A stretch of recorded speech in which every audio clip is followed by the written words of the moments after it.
Ladies and gentlemen, hey, hi, how you doing? Welcome back to the channel. Thank you so much for stopping by. The long range meta here in season 5 Reloaded is definitely a bit more competitive now. We've got a lot of different options spread across a bunch of different weapon categories, and so today we're breaking down the absolute best of the best weapons for long range engagements. As we get into it, if you enjoy the video or if you find it helpful at all, you're using the screenshots to help you get your builds in game, do me a favor, drop a like on it, would be really appreciated. And if you're new here, you want to guarantee you are always up to date with everything going on in COD, be sure to hit that subscribe button, turn on those post notifications, that way you'll always be notified whenever I post a new video. So we're starting first here with the Kastov 7.62. In my opinion, probably the best rifle in the game for long range. It's got a little bit more recoil than some of the other options in the class. It's nothing not manageable though. It's pretty straightforward. You just have to spend some time learning it, and its TTK is going to be best in class as well. It is a bit limited with its damage per mag, but if you land shots, you will be able to fry opponents regardless. This setup really just focused on optimizing that mid to long range, obviously. Aim off V4, but if there's a different optic you enjoy more, always go for what you are the most comfortable with. 40 round mag is the max here. Like I said, that damage per mag's not incredibly good. It's not also just abysmal either, just because the fire rate here isn't crazy. I go for high velocity, that better hit reg feel, more consistency in the mid to long range. Ripper under barrel for the better stabilization and stability, will make this pattern a lot more predictable for recoil. Then the Talon suppressor is a heavier option, so this is going to give you better range, better velocity, and also help out a little bit with control as well. So the weapon just becomes a lot easier to use with this setup, and obviously that'll make you more efficient in the long range. Now the M13 is another rifle that is really good in the mid to long range as well. Statistically, even though it is a weaker rifle, its actual TTK is up there with the best in class as well. It's a bit lower recoil than something like the 7.62. You do run out of ammo a bit quicker here though, because the fire rate's a bit faster, so that's something you have to be mindful of. Ideally though, because this is easier to use, you're gonna land shots more consistently and still have that solid TTK without having to worry about constantly reloading. So again, here I'm going for aim off V4, very standard. Definitely want the 60 round mag on here because of that fire rate as mentioned. For the ammo under barrel and barrel, we've talked about this before, but you can really interchange all of these. I personally am really comfortable with this particular build because I've been using it for so long. It's kind of just muscle memory at this point, but I go for high velocity and the echelon barrel. This is going to give me obviously the good velocity out of high velo straight up, but then also even more velocity from echelon and better range and control, not sway and whatnot and stability, but just straight up better control to help the pattern. That said, if you want to go for more stability, more stabilization, throw on a ripper under barrel and change out either the barrel or high velocity. There's no wrong answers there. They all work good. Then I also go for the Harbinger D20. Again, a heavier suppressor, so it's going to offer that little bit of control and then range and velo as well. So this thing for the mid to long range feels like it is, incredibly accurate. And when you do master that pattern, you're gonna be able to fry. Now, probably my favorite long range gun at the moment is the RAPP. I just love the feel of this thing.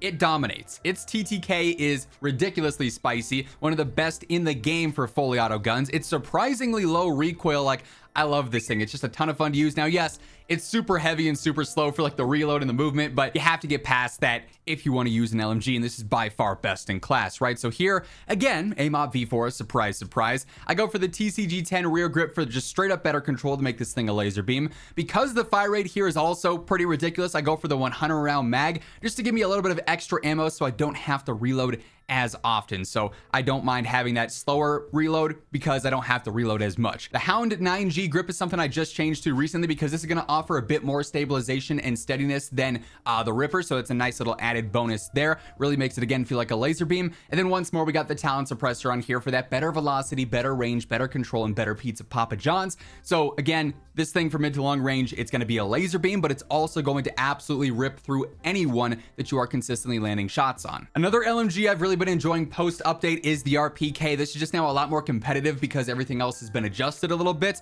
You might throw it back to, the first days of Warzone 2. This thing was obviously the dominant weapon for some time. Pretty low recoil, nice little AR LMG hybrid mix here. It's not the slowest LMG. It's a bit more aggressive than some other options. It's still slow, but it's not, painfully stuck in the mud slow, right? Surprise, surprise. AMOP V4. We've also got the X2 rear grip on here, straight up again for better recoil control. No extended mag needed here. The fire rate's just fine, and 75 rounds is totally sufficient. High velocity ammo, Ripper under barrel, Talon suppressor. This is a deadly trio for any mid to long range weapon that you can use this on, and it works really, really well here. This will be a relatively low recoil LMG that is going to have a very competitive TTK. And another LMG that falls into the long range meta, the Sakin, and this is definitely the lowest recoil, easiest option here. Because of that, its TTK won't be as, rewarding as a RAPP, but you can just spray and pray with this thing. It takes very little effort to actually master and control over very long distances, so you can still be super accurate, and because of that, you might land more shots with this versus a different option on this list, and have a better realistic TTK because of that. Basically, again, it's slow, it's heavy, but if you want that good reward over long range, it's something you have to look past. I mean, you just get your sights up with this, you pre-aim, which you'll be doing in long range anyways. It's not a deal breaker by any means. What do you know, we're using the AIM-OP V4 optic again. Stip 40 rear grip straight up for the better control. I go for the Edge 47 here just because we already got a slow ADS. This will help limit that a little bit, and it's still going to give you some stabilization, not as much as like the Ripper, for instance, but enough that this weapon's still going to be super straightforward and easy to use.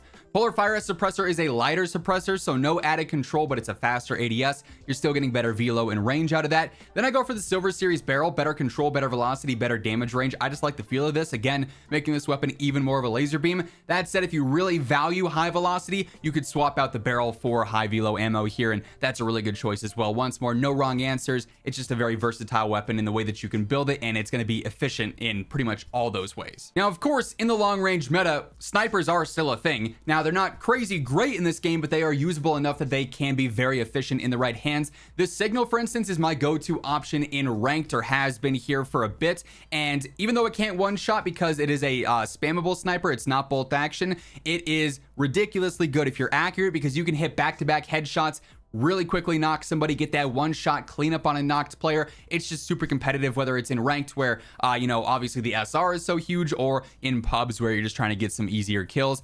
Now, I like the night view optic. This is something I've been using for a while on here because this is basically a thermal that can see through smoke if the player doesn't have cold-blooded, so just a little convenient for that. 7-round mag here, just because we are spamming, we don't want to run out of ammo too quick. High velocity, gonna make it feel more hit scan-esque. And then for the Cobra suppressor, then also the Kilo barrel, the only thing we care about here is the added velocity that this is giving. The range and whatnot doesn't really matter all that much. So I mean, you're getting some better control, I guess. If you're spamming, that's gonna be something, but not really a huge deal on a sniper. You get better velo out of Kilo and better velo out of the Cobra suppressor as well. So it's gonna feel very hit scan-esque. It's not like a 1-to-1 hit scan gun, but it's the closest thing you'll get to, and the gun has now moved into the top right. I don't know what's going on. Now, if you want a true one-shot sniper, the MCPR is definitely my go-to option here. You throw on the explosive ammo and you can get that one-shot headshot right away. Now, unfortunately, when you put on explosive ammo, it absolutely destroys the velocity. So we pretty much have to use Nil Sound 90 for the better velo and the OMX barrel for better velocity to have anything remotely competitive, basically, right? It's a bummer that it kills velocity so much, but this is the best you can get, and you definitely have to learn that bullet drop in that bullet lead. I also go for the 5-round mag instead of the standard 10 for the faster movement, sprint to fire, ADS, and all that good stuff there. Then I'm not really a huge fan of the base scope here. I like the Forge Tac Delta 4. It's a nice clean optic that I've been pretty accurate with, but this is just preference based. If there's a different optic that you prefer more, absolutely go ahead and run that instead. And then lastly, here we've got the Cronen Squall, but really with emphasis on the semi-auto version of it yet again. Yes, the full auto Cronen Squall was nerfed a bit with Season 5 Reloaded, and it's still pretty decent. I've seen a lot of the pros using it over the past couple of days when they're playing in ranked or in tourneys, and it's gonna get the job done, but it's not gonna have that crazy fast TTK over long range. In semi-auto though, it's easy to spam, it's pretty low recoil when you are spamming, and if you can land shots consistently, its semi-auto TTK is also very impressive. Now, this setup is quite versatile in the fact that you can flip back and forth between full auto for like mid-range and semi-auto for long range if you wanted to. AIM-OP V4 yet again, 50-round drum, so you don't have to worry about reloading. And then Ripper for the stabilization and stability is going to help out in full auto, which is making that pattern predictable, and semi-auto with that recentering, so you're going to stay accurate. Bore 490 is going to help out with that horizontal control, so this will make it so that basically every single time you're spamming it, it's going to be a more vertical based pattern, which is way easier to actually maintain over range. And same deal whether you're in full auto or semi-auto, because of that horizontal shake, that'll limit that. Then HR 6.8 barrel, better range, better velocity, better control, better pizza yet again here.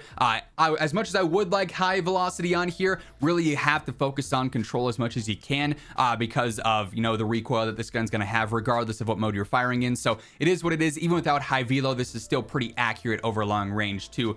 Really solid. Definitely a bit boring at this point because we've been using the Squall for so long, but you know, objectively, it's in the long range meta, right? And that being said, those are all of the best long range meta options in Warzone right now. And that's going to wrap things up. If you enjoyed the video or if you found it helpful, do me a favor, drop a like on it. And if you guys are new to the channel, you want to guarantee you're always up to date with absolutely everything going on in the world of COD, be sure to hit that subscribe button on your way out. But once again, thank you so much for tuning in, and until next time, take it easy, have an awesome rest of your day, and I will catch you guys later. Peace out.